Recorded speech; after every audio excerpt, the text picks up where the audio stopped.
예, 굿모닝 여러분, 안녕하십니까. 자, 또, 어, 그, 밝고 맑은 아침이 찾아왔습니다. 맨날 밤에만 녹화하다가 또 이렇게, 밝은, 태양빛 앞에, 아래, 녹화하는 것도, 새롭네요. 자, 오늘은 나훔서, 자, 나훔서 슬라이드를 펼쳐놓고요. 시작하죠. 먼저 나훔서의 저자는 누구인가? 나훔서의 저작권은 전통적으로 당연히 나훔이라고 생각했죠. 18세기까지 기독교회는 나훔서를 나훔이 썼다는 걸 의심하지 않았습니다. 그런데 비평학자 18세기부터 독일의 비평학이 발전하면서 나훔서에도 질문하기 시작해요. 참 저는 이 비평학자들의 해석에 대부분 동의하지 않는 쪽인데요. 저는 상당히 보수적으로 공부를 한 사람이고 보수적인 신학관을 가지고 있는데, 그런데 이 독일 사람들이 그 하나도 있는 전통 그대로 받아들이지 않고 철저하게 이성적으로 분석하고 비판한다는 거, 저는 이거 아주 좋습니다. 그렇게 해서 아, 확고한 믿음을 찾는데, 근데 아쉽게도 그렇게 함으로써 확고한 믿음이 없는 곳 쪽으로 가고 있는 게 문제죠. 아, 누가 그런 말을 했죠? 데카르트인가요? 나는 생각한다. 고로 나는 생각한다. 고로 나는 존재한다던가요? I think, therefore I am. 예, 나는 생각한다. 고로 나는 존재한다. 어느 날 이 데카르트에게 질문이 하나 들어왔어요. 그 질문이 들어왔는데 그게 뭐냐? 아무리 생각해봐도 자기가 존재한다라는 근거가 없더래요. 단지 내가 밥 먹기 때문에 존재하는가? 그러면 돼지도 존재하는데 돼지와 나의 차이가 뭔가? 내가 인간으로서 존재하는 것이 무엇인가? 계속 사고했어요. 내가 존재하는 이유. 과연 내가 무엇에 근거하여 존재한다고 생각하는가? 우리는 그런 쓸데없는 생각은 안 하잖아요. 생각하고 생각하다가 어느 날, 띵! 하고 발견했는데요.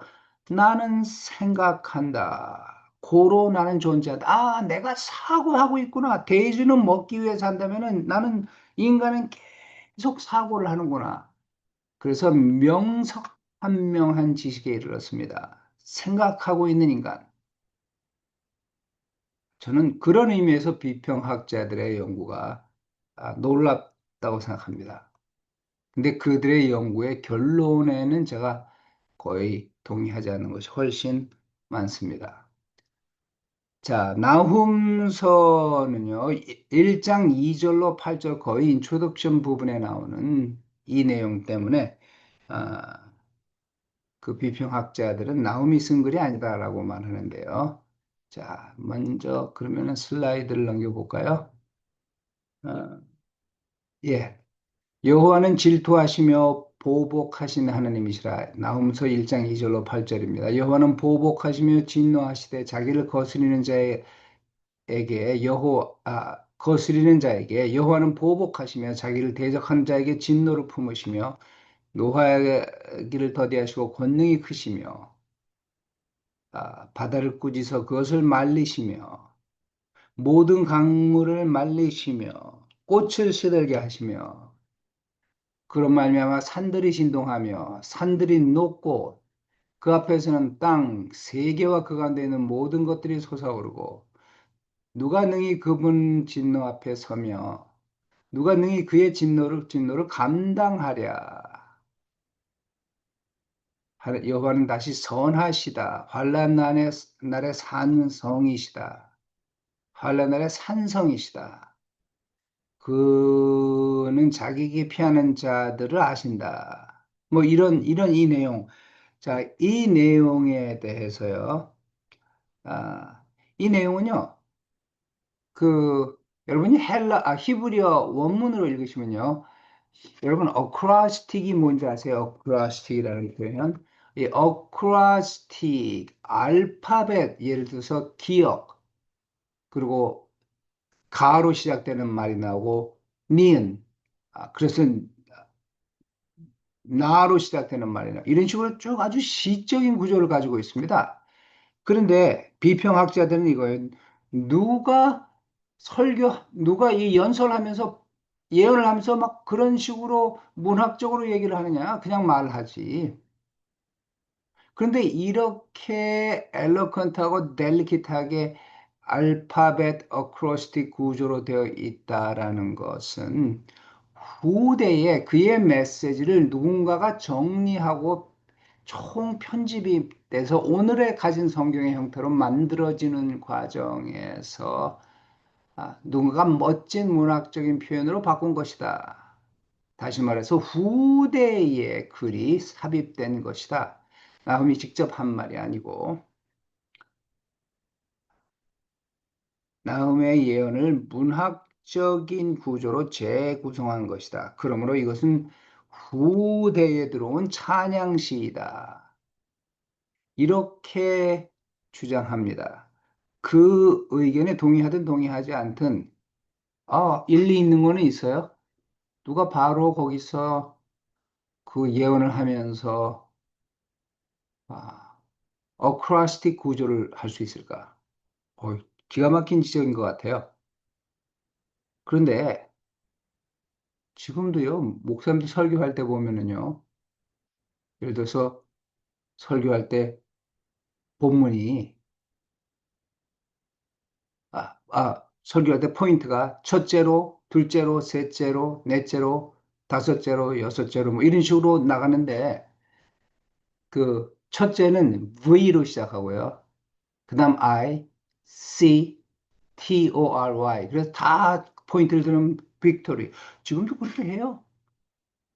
근데 특히 1970년대는 그런 설교가 아주 많았는데 설교학이 계속 발전하면서 설교학자들이 그렇게 유치하게 하지 말아라. 본문이 그렇게 말하고 있다면 모르는데 그거를 억지로 그렇게 말을 만들려고 하다 보니까 본문이 안 말하고 있는 걸 자꾸 집어넣지 않느냐. 그렇게 하지 말아라라고 지금 말하고 있어요. 어크라스틱 구조로 됐기 때문에 무조건 후대에 삽입된 것이고 연설을 하던 그 사람은 그렇게 할 수 없었다. 그 너무 지나친 주장이 아닌가 싶습니다. 두 번째는요, 구체적인 역사 대신 일반적인 신학 진술이다. 예, 지금 나홈의 메시지는요, 다가오는 아시리아의 멸망에 대한, 아수르의 멸망에 대한 메시지입니다. 그렇다면 아수르가 멸망하는 그 역사적인 상황이 아니고 이상하게도 그 역사적인 맥락과는 달리요. 여호와는 질투하신다, 보복하신 하나님이시다, 보복, 진노, 질투, 노하기를 거대하시며 권능이 크신 하나님이시다. 이런 표현들은요, 하나님의 보편적인 속성이죠. 속성. 구체적인 역사 대신에 하나님의 보편적인 속성을 오히려 설명하고 있는 일반적인 신학 진술이다. 일반적인 아, 그 신학 하나님에 대한 진술이다. 그래서 이것은 나우훔이 살았던 시대의 메시지라기보다는 훨씬 이후에 만들어진 찬송시가 이곳에 들어온 것 아닌가라고 생각해요. 또 세 번째, 문맥적 불일치. 문맥적 불일치를 무슨 말이냐면요. 여태까지 우리가 1절에서 8절까지 그 하나님의 속성에 대한 진언을 보지 않았습니까? 그런데 9절부터 15절까지는요. 이제 아시리아에 대해서 아주 직접적이고 구체적인 심판의 예언이 나옵니다. 너희는 여호와께 대해 못을 꾀하느냐? 그가 온전히 멸하시리라. 마른 지푸라기 같이 모두 탈 것이다. 그들이 비록 강하고 많을지라도 반드시 멸절당할 것이다. 그가 없어질 것이다. 그가 전에 너를 괴롭혔으나 다시는 너를 괴롭히지 않을 것이다. 이제 내게 지은 그의 멍에를 내가 깨뜨리고 결박을 끊을 것이다. 악인이 진멸되었다. 다시는 그 가운데로 통행하지 아니할 것이다. 자, 이런 그 악인의 심판, 니누의 심판에 대한 예언하고 바로 연결되는데, 그러니까 앞에는 찬송시였는데 뒤에는 또 역사적인 진술. 이게 문맥적으로 맞지 않는다. 그러므로 이런 세 가지 이유 때문에 나훔서의 1장 2절부터 8절은 후에 들어온 것이고, 나훔서 전체의 그 저작권이 나훔에게 있지는 않다라고 주장하고 있습니다. 근데 뭐 문맥적 불일치, 저는 앞만 봐도 문맥적 불일치를 못 보겠어요. 어, 왜 하나님에 대한 진언이 있고 진노하신 하나님이다. 그리고 하나님 이렇게 아, 니느웨에 대해서 진노하시고 니느웨를 심판하신다. 그게 왜 문맥적으로 불일치하죠? 그래서 세 번째 여러분 노트해 보시면요. 그렇게 주장할 근거는 저는 없다고 생각합니다. 자, 이 사람 어떤 사람이었는가? 첫째, 그의 이름 나훔은 위로자라는 뜻이에요. 엘고스 사람이라고 1장 1절은 말하고 있는데 거기가 어딘지 정체불명입니다. 근데 이 사람은요, 아주 화려한 문장을 사용해요.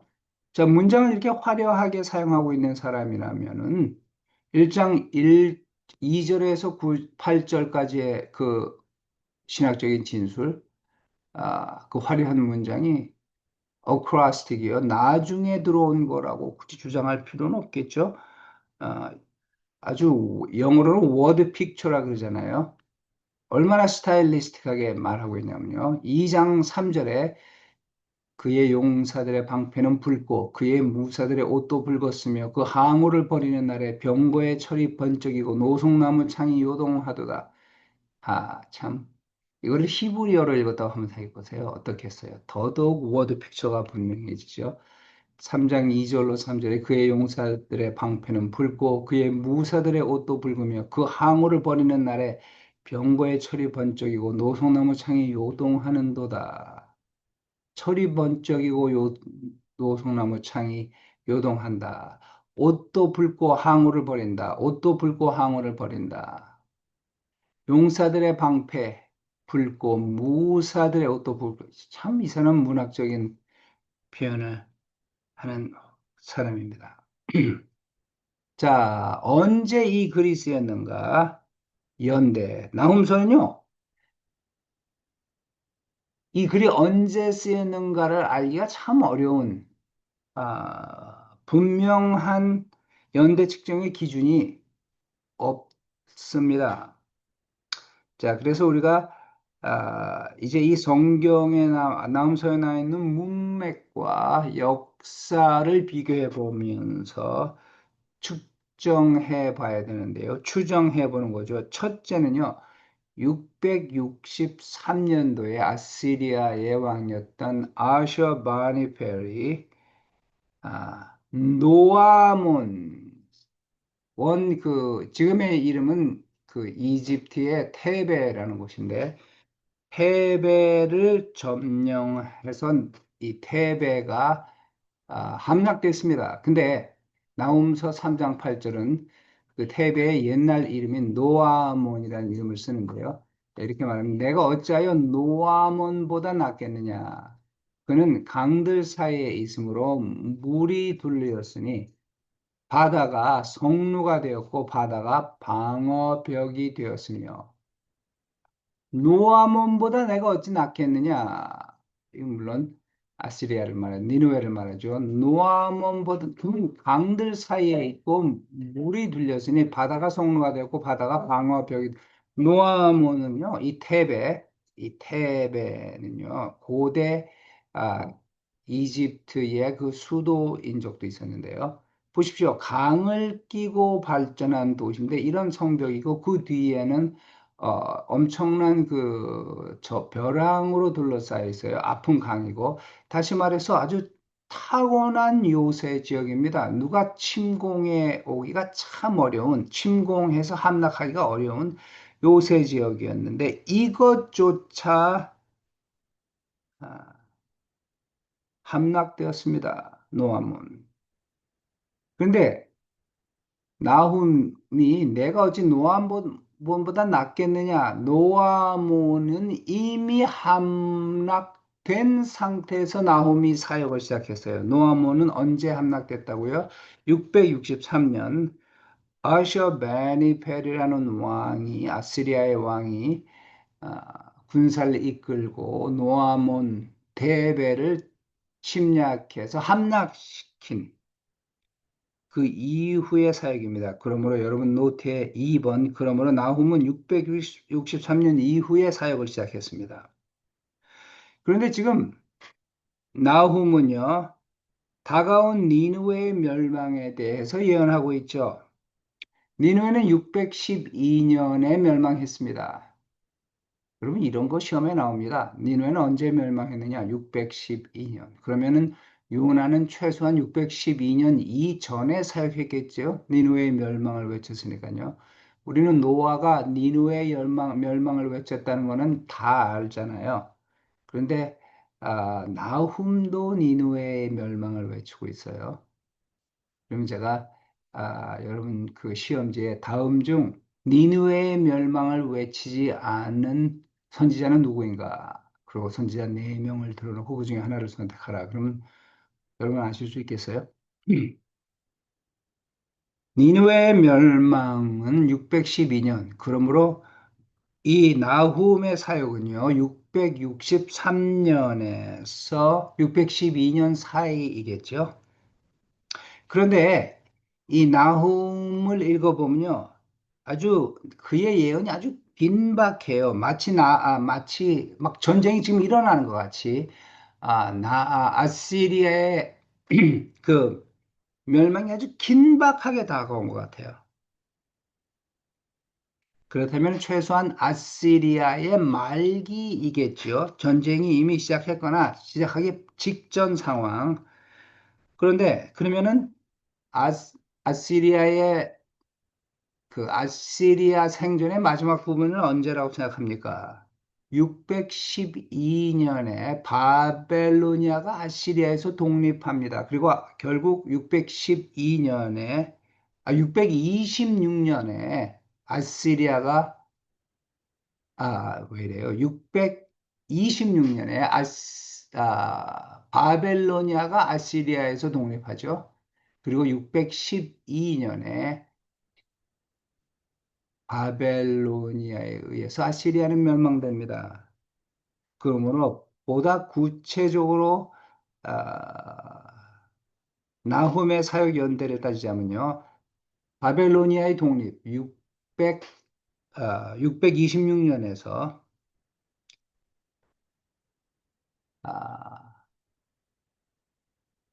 니누의 멸망까지 612년까지로 보면 될 것 같습니다. 이 책의 주제는요. 니누회에 다가오는 멸망.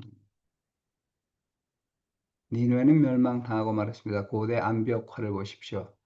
공격하는 바벨론 군사들의 큰 방패와 창을 가진 군사들의 모습.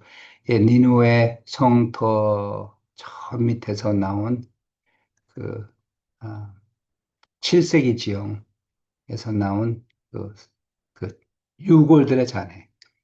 도망가는 아시리아 군사를 매들이 공격하는 모습. 니누에는 여기 있죠. 지금 아마 니누에가 모슬 지역인가 아마 그럴 겁니다.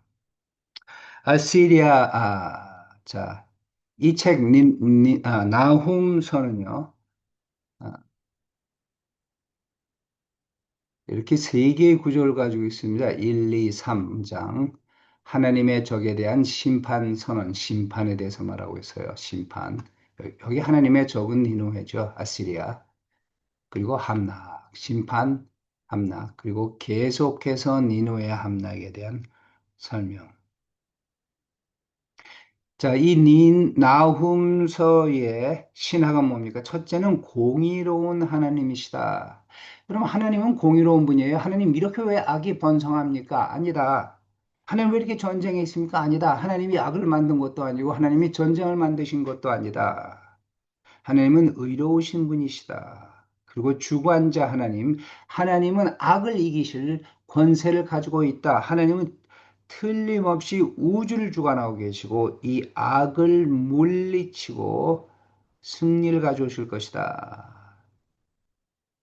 아시리아라는 악을 완전히 이기는 하나님의 권세. 세 번째, 전지전능하신 하나님, 모든 것을 아시고 모든 능력이 있는 하나님, 이 역사는 이 하나님의 능력 아래에 있다. 한번 생각해 보십시오. 아시리아가 중근동을 다스렸던 시간은 150년이었습니다. 이스라엘과 유다가 아시리아의 말발굽에 밟힌 게 150년.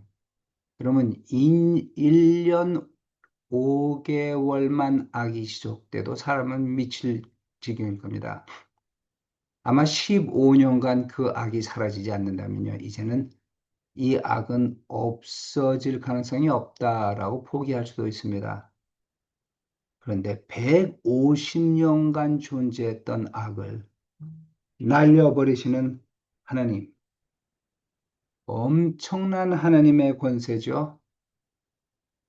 엄청난 하나님의 주권입니다.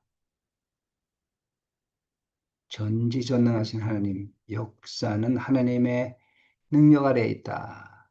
악을 이기시는 공의로운 하나님, 악을 이기는 하나님의 권세. 자, 여기서 우리가 설교를 하거나 티칭을 한다면요. 아주 좋은 포인트가 있어요. 첫째는 열방에 대한 하나님의 주권. 만일, 만일 유엔에서 전쟁과 평화에 대한 문제를 다루는 회의를 하면서 저를 초청해서 잠시 저의 견해를 듣기 원한다면 저는 나훔서를 가지고 그들에게 설교하고 싶습니다. 두 번째, 필히 성취될 하나님의 말씀. 예를 들자면요, 니누웨의 멸망에 대한 예언, 612년에 그 예언은 성취되었습니다. 세 번째, 지연될지언정 필히 다가오는 하나님의 심판. 북한, 어떻게 생각하세요? 북한이 영원히 갈까요? 그 다음, 모든 악을 이기는 하나님의 궁극적인 승리. 150년 된 악을 어느 날 멸절시켜 버리는 하나님의 공의와 능력. 우리 그 하나님 앞에 우리 자신을 겸손하게 드리고 악이 가득한 세상에서 나훔이 했던 것처럼 강력한 메시지를 전하실 수 있겠습니까? 예, 나훔서는 이렇게 마칩니다.